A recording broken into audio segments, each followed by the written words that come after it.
नमस्कार, मैं हूं रोहित सिंह। अगर आप बिहार से हैं और जमुई को जानते हैं तो एक शख्स का नाम आपने जरूर सुना होगा और वो नाम है नरेंद्र सिंह। अपने बगावती तेवर तथा गरीबों, मजदूरों और पिछड़ों के लिए मजबूत राजनीति करने वाले स्तंभ के नाम से अगर कोई नेता जाना जाता है इस इलाके में तो वो नाम है नरेंद्र सिंह। अगर उनके पैतृक आवास के बारे में बात करें तो वो जमुई के खैरा प्रखंड के थे। उनके बारे में ये भी स्पष्ट है कि उन्हें राजनीति तो विरासत में मिली थी, मगर विरासत में मिली हुई चीज़ों को कैसे बड़ा किया जाता है ये अगर किसी को जानना है तो उन्हें नरेंद्र सिंह नाम का इतिहास जरूर पढ़ना होगा। नरेंद्र सिंह के पिता श्री कृष्ण सिंह स्वतंत्रता सेनानी भी थे और उनके स्वतंत्रता सेनानी रहने के कारण ही उनका जो पैतृक आवास था उसे अंग्रेजों के द्वारा ढा दिया गया था। वो भी बिहार के एक बड़े नेता थे। स्वतंत्रता सेनानी के साथ साथ बिहार की सरकार में वो मंत्री भी रहे थे। यूं तो राजनीति में मंत्रियों के परिवार से लोगों का आगे बढ़ना काफ़ी आसान होता है, ठीक उसी प्रकार नरेंद्र सिंह भी अपने पिता के बाद अपने पिता की विरासत को लेने आगे आए। मगर पिता की विरासत को संभाल कर अगर आप उनके नीचे ही रह जाते हैं तो इसका मतलब है कि आप में काबिलियत नहीं है और आपने बस नाम के आधार पर राजनीति ली है। मगर नरेंद्र सिंह उस नाम के आधार पर नहीं थे।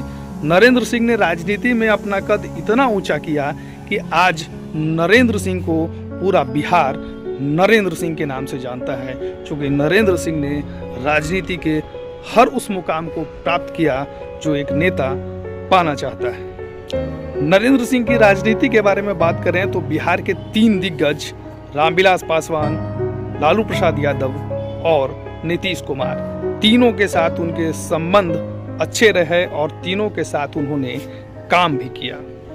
छात्र राजनीति की बात की जाए तो 2 बार वो पटना विश्वविद्यालय के छात्र संघ के महासचिव भी रहे। उसी दौरान जेपी आंदोलन हुआ और जेपी मूवमेंट में भी वो कूद पड़े और जेपी आंदोलन के भी अगर मजबूत नेताओं में से बात किया जाए तो नरेंद्र सिंह का नाम वहाँ भी आगे आता है। यूँ तो मंत्री के बेटे हैं तो आना जरूरी नहीं था, लेकिन जेपी आंदोलन में उन्होंने आकर ये दिखाया कि नेता का काम केवल नेतागिरी करके फायदा कमाना नहीं बल्कि जनता के हितों के लिए लड़ना भी होता है। नरेंद्र सिंह लालू जी के कैबिनेट में मंत्री भी रहे थे, लेकिन वहाँ श्याम सुंदर दास को जब हटाया गया तो उसके विरोध में, चूंकि दलितों के साथ अन्याय हो रहा था, भला नरेंद्र सिंह चुप कैसे रहते।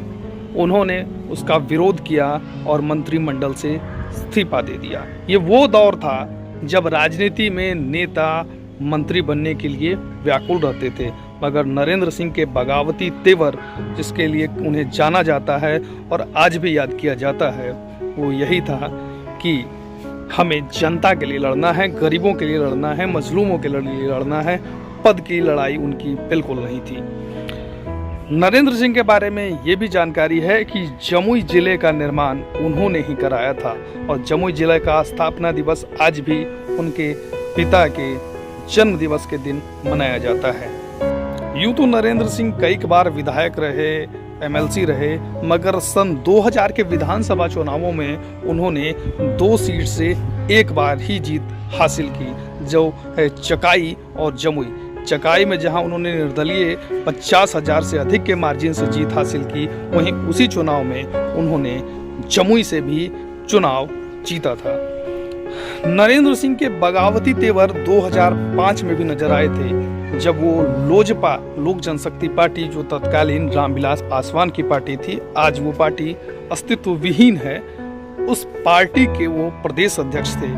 और चुनाव 2005 का जो है वो कहा जाता है कि कथाकथित जंगल राज के विरुद्ध वो चुनाव था और जनता ने पहली बार राजद के विरुद्ध मतदान किया था और एनडीए के पक्ष में मतदान किया था। लेकिन चूंकि वहां पर सीटें फंस गई और कहा जाता है कि सत्ता की चाबी रामविलास पासवान के पास आ गई और उन्होंने किसी की सरकार बनाने का फैसला नहीं लिया।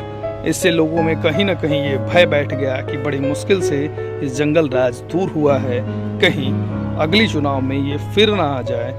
नरेंद्र सिंह ने जनता के मन को भांप लिया और उन्होंने उस समय रामविलास पासवान की लोजपा सहित निर्दलीय 28 विधायकों को कहा जाता है तोड़कर वो एनडीए में आ गए।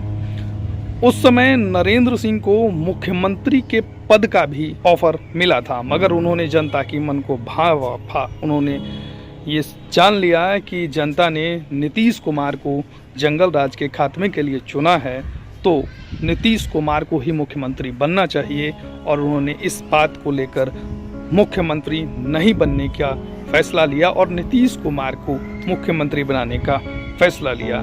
जनता ने फिर से देखा कि किस प्रकार जनता के लिए नरेंद्र सिंह ने लोजपा को तोड़ा और जनता के लिए एक नई सरकार बनाई जो कि जंगल राज के विरुद्ध थी। नीतीश कैबिनेट की बात की जाए तो 2005 में पुनः चुनाव हुआ। बूटा सिंह उस समय राज्यपाल थे, खेल हुआ, राष्ट्रपति शासन लगा। 2005 में नवंबर में दोबारा चुनाव हुए और इस बार नरेंद्र सिंह को कृषि मंत्रालय का जिम्मा सौंपा गया। कहा जाता है कि उस वक्त तक कृषि मंत्रालय को कोई बहुत बड़ा विभाग नहीं माना जाता है, मगर नरेंद्र सिंह के राजनीतिक कौशल और अनुभवों ने कृषि विभाग को इतना बड़ा विभाग बना दिया कि वो विभाग आज सत्ता की मलाई का केंद्र है और वो सबसे बड़े मंत्रालयों में से एक है। नरेंद्र सिंह जब कृषि मंत्री बने तो उन्होंने अपने विभाग में कई बड़े पैमाने पे बहालियां भी निकाली और वो बहालियां आज कई परिवारों के रोजगार का केंद्र है, रोजगार का साधन है। इसके साथ ही नरेंद्र सिंह ही वो कृषि मंत्री थे जिन्हें अपने मंत्रित्व में 2012 में कृषि के लिए, कृषि में अच्छे कार्य के लिए राष्ट्रपति के द्वारा सम्मानित किया गया था। 2015 में राजनीतिक खेल हुआ, लेकिन उससे पहले 2014 में लोकसभा चुनाव हुए। लोकसभा चुनाव में जमुई के सहित पूरे बिहार की जनता ने नरेंद्र सिंह का एक और रौद्र रूप देखा, और वो रौद्र रूप उस व्यक्ति के समक्ष था जिस आदमी के समक्ष विरोध के स्वर कोई बंद कमरे में भी नहीं उठा सकता था। तब श्री नरेंद्र सिंह ने जमुई के खैरा हाई स्कूल के मैदान में नीतीश कुमार के सामने गलत प्रत्याशी चुनने के लिए मंच से ही बोला कि इस प्रत्याशी को मैं जमुई से जीतने नहीं दूंगा, और परिणाम भी वही हुआ। 2014 में जमुई लोकसभा की सीट जो 2009 में जदयू के खाते में थी, वो जदयू से दूर चली गई। वो नरेंद्र सिंह का कद ही था कि भरे मंच पर नीतीश कुमार का विरोध करने के बावजूद और जदयू के चुनाव हारने के बावजूद नरेंद्र सिंह जदयू में बने रहे, मगर 2015 में 6 महीने के लिए जीतन राम मांझी को मुख्यमंत्री बनाकर हटा देना भी उन्हें नागवार गुजरा, और गरीबों, मजदूरों, मजलूमों के लिए उन्होंने एक बार फिर से आवाज उठाई और एक बार फिर से मंत्रालय त्याग दिया और वो फिर से जनता के बीच आ गए। कहा जाता है कि जब नीतीश कुमार जीतन राम मांझी को सत्ता हस्तांतरित कर रहे थे, उस समय भी नरेंद्र सिंह ने विरोध किया था और उन्होंने कहा था कि मुख्यमंत्री आपको ही बने रहना चाहिए।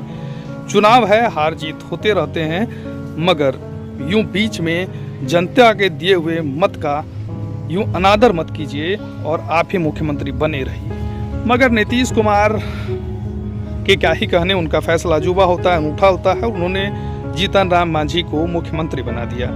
मुख्यमंत्री बनाने के 6 महीने के भीतर उन्होंने जीतन राम मांझी से इस्तीफे की पेशकश कर दी और इसका उन्होंने नरेंद्र सिंह ने विरोध कर दिया। उनका कहना था कि जब मुख्यमंत्री बना ही दिया है तो क्यों ना इनको कार्यकाल पूरा करने दिया जाए। मगर नीतीश के सामने किसी की चलती है नहीं। उन्होंने जिद ठान ली कि मांझी को हटाना है, तो एक दलित समाज के व्यक्ति को अपमानित करने का जो कार्य हो रहा था नरेंद्र सिंह से बर्दाश्त नहीं हुआ और अपने रूप के लिए, रौद्र रूप के लिए जाने वाले नरेंद्र सिंह ने उस समय इसका विरोध कर दिया और विरोध के बाद उन्होंने पार्टी छोड़ दी।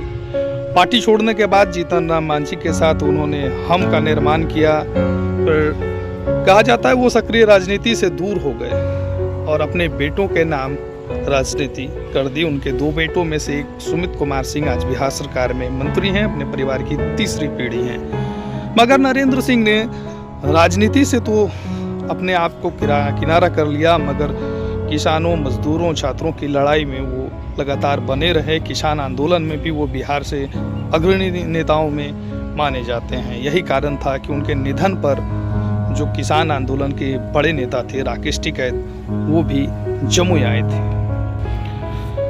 नरेंद्र सिंह के बारे में ये भी कहा जाता है कि उन्होंने यह भी जनता के सामने कहा था कि राजनीति में अगर मेरे बेटे भी गलत करेंगे तो मैं उसका भी विरोध करूंगा, क्योंकि मैं जनता के लिए हूं, परिवार के लिए नहीं। जो आरसीपी सिंह आज भाजपा में है, कभी इनका जदयू में दौर चला करता था।